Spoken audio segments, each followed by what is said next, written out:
Welcome back to the third video of the Intro to Excel tutorials. In this video, what we'll be discussing is the basic functions, as I have over here on the left. These are probably going to be the most common basic math functions that you will be using on Excel. They are just addition, average, median, mode, as usual, max, min, and then the count functions for data, numbers, and text. Okay. We will be using the same data, and for the first question we are asked what is the sum of all the incomes. So if you want to add all of the incomes, as we said before, you can use this function, which will be the sum function. It is a very common function and it will be very useful for you. Or you can use the addition, but in addition you would have to go individually one by one, while with the sum function you can just do a quick range of cells, and we will talk about what that means. So if we use the sum function, we will write sum and then the open parentheses. When we do that, as you can see down here, we are told basically how this function works. It's a quick little summary that Excel gives you, and it's very easy to read. It says it's number 1, number 2, number 3, and so on. Okay, so what we want is all of the incomes. So we're going to start with M4, and we can do the colon symbol and go all the way to the bottom. What this shows to Excel is a range that it covers everything in between. So you can also have not only on the same column, you can have it on the same row. So example, for M4 to P4, if you type it yourself, it will cover everything like that. Or if you go to P14, it covers everything. So you can either type the cell references and it will cover everything in between those cells, or you can just drag, which will be the most common thing that you will be doing for Excel. So for sum, you will just click, hold on, and drag it all the way down until you get to your last cell.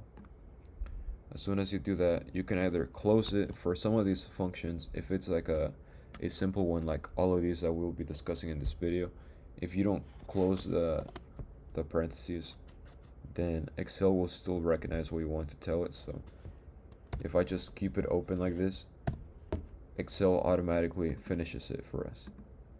Or we could close it ourselves and it would be the same thing. Okay. The next is, suppose you just want to know, what is the average income from all of the males. And as you can see here, I have 5 guys and 5 girls. So we will take the incomes from the guys and we will again just get the range, but first we have to write average. So even though in school they teach you that it's mean, median, and mode, right here in Excel or anywhere, if they ask you to calculate the mean, you will not find that as a function on Excel. If I type mean, it shows you all of the functions as if you were looking it up, and it is not there. So you have to know that mean also means average, and that is the function that you will be using. So you open the parentheses and we're ready to go. So the first 5, we just click and drag. Keep it open if you want, just for these. Okay, 7,600 is our answer. Now if you want to find the median GPA, and again, all of these functions are very basic functions and very commonly used. right now I am using this sample data set that I created just to show you guys how to apply them, how to type the function into a cell. And I will be uploading this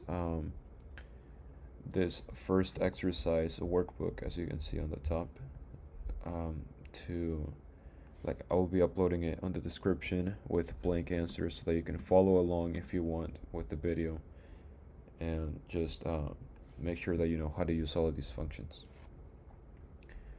So what is the median GPA for this? If we want to find the median GPA, we will do the same thing. Right here to the left, I basically outlined all of the functions and how to write them. So for the math formulas, I got the addition, subtraction, multiplication, division, exponents, and I put all of the symbols that you will be using for those. For the functions, the basic ones, I put exactly how you need to type it, so you can have it right there to view. And then for the complex math functions, I did go ahead and type how you will be using them, because those are a little more complex and we will cover those in other videos. So if you need to, you can always refer back to this this workbook that I'll be uploading for you guys, so that you guys can use it as like a study guide or something like that. Okay, so what is the median GPA? We will start with the equal sign, median, and then open parentheses. Again, it tells us it is just numbers that we'll be using. So median GPA, we will take the GPA. And now I will show you guys another method. If you hold on a Mac, if you hold Command Shift and the down arrow just once, if you just do that just once, it will select everything up to the point where there's no more data. Whether when it feels like there's no more data for Excel, that's where it stops. But if you were to click it one more time, it will go to the next end, and it will go like this. But suppose you get to the end. If you click it one more time, it takes you all the way down to Excel. As you can see, we're on row 104,000, so we definitely don't want that. We can use the scroll bar over here, or we can just do the same thing but backwards. Command Shift up, and it will take us to the first one. There we go. So it is a very good shortcut to use for you guys, especially when you're working with data that is above 100, or anything that you just don't feel like dragging down to. So median, you will select the top or the first one, and Command Shift downward arrow one time, enter, and you will have your answer, so that you don't have to drag down. What is the mode for the favorite numbers? So the favorite numbers are over here. Just visually we can see that it's going to be 2, and again we can either drag, or we can just select the top one, Command Shift downward arrow. And for Windows, as you know, the command button is just replaced by the control button usually. So okay, so we have an error here.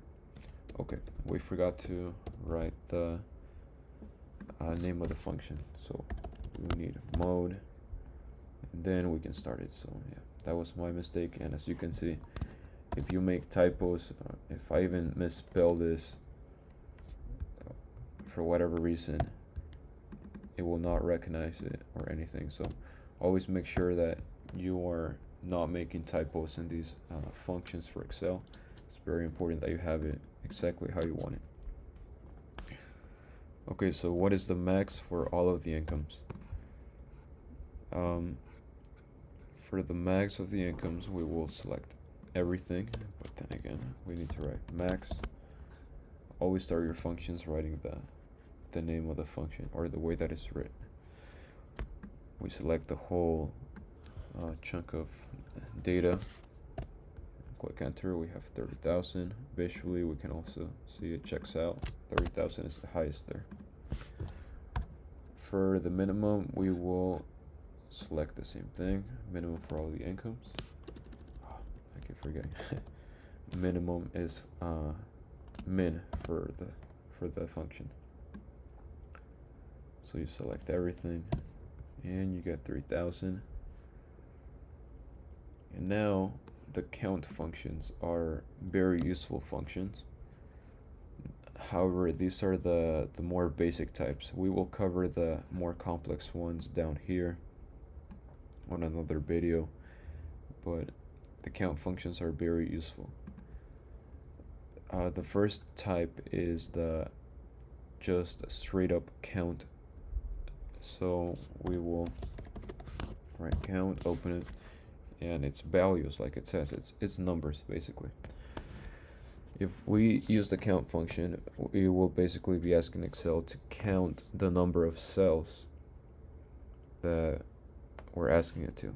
And you might say, okay, why do I want to do that? Well, if you have above 100 cells or any, just that you want to know exactly how many you have, you will highlight the first one, do the shortcut as I told you, click enter, and you get 10. You will get the amount of rows that have data in them that are numbers. And it's because it's a count function. It's not a count a function, as we will see in the lower one. If we were to have put, because right here I selected values, numbers. But if I use the count function and I select text, it won't compute anything. Because why? Because it's not reading any numbers, right? It works with numbers, the count function. So I could have also used the favorite number column, and it will count the fact that there's 10 pieces of data, 10 numbers. And then for the count a function, just remember that the difference between the count function and the count a function is that one of them counts cells that have values and numbers, and the other one counts cells that have text. So if you click equals, you click count a, open the parentheses.